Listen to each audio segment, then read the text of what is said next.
Top Democrats came to Joe Biden's defense on Sunday, emphasizing the president's viability for re-election amid his colleagues' worries that voters see him as too old, concerns compounded by Donald Trump's lead over him in recent polls.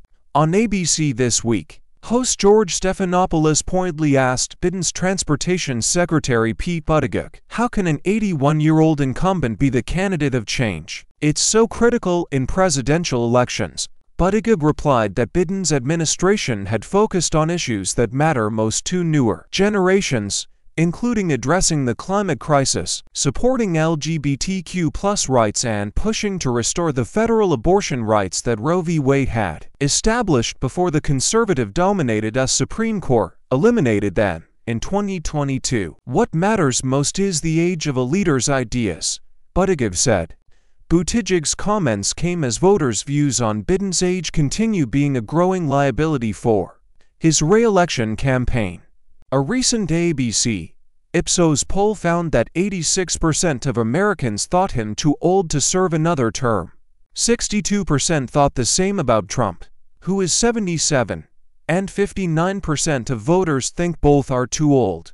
Those numbers prompted Biden's camp to kick off a $30 million ad campaign in swing states with a spot directly addressing the president's age. "Look, I'm not a young guy," he says in the spot, "but I understand how to get things done for the American people." Georgia's Democratic Senator Raphael Warnock also defended Biden's chances in the swing state, despite signs that many voters there have turned away from him, saying, "It's still early in this election season." Warnock's comments on Sunday on CNN's State of the Union referred to a Fox News poll showing Trump leading by 8 percentage points in Georgia. The poll also showed that a quarter of black voters there now favor the former president. "I can tell you, as somebody whose name has been on the ballot 5 times in 3 years, I know a little something about Georgia voters," Warnock said. "We've seen both of these men serve in a White House. Their choice is clearly Joe Biden, and Georgians get it right for Joe Biden,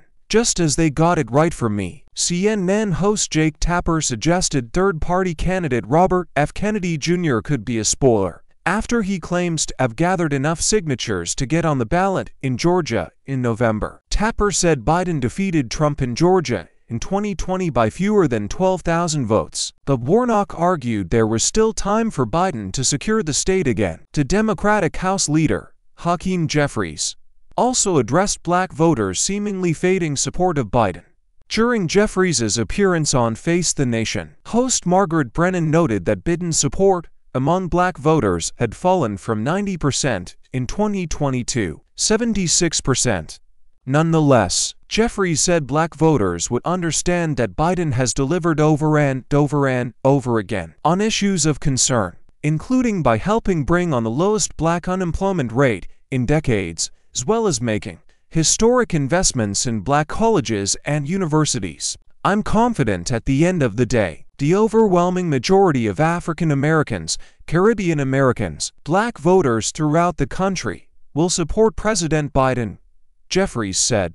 Brennan separately asked Senator Bernie Sanders whether he could go, in good conscience, ask fellow progressives to oppose Israel's ongoing military strikes in Gaza to support the president. The U.S. has provided billions of dollars in financial aid to Israel's military, as Biden has exalted the country's right to defend itself after the 7 October attack by Hamas that reportedly killed more than 200 Israelis. That the president has condemned the humanitarian crisis set off by Israel's subsequent military strikes in Gaza, which have reportedly killed more than 30,000. Sanders said the U.S. cannot be complicit in this mass slaughter and called on Biden to withhold funds from Israel's military if the country's Prime Minister, Benjamin Netanyahu, continued exacerbating the humanitarian crisis in Gaza.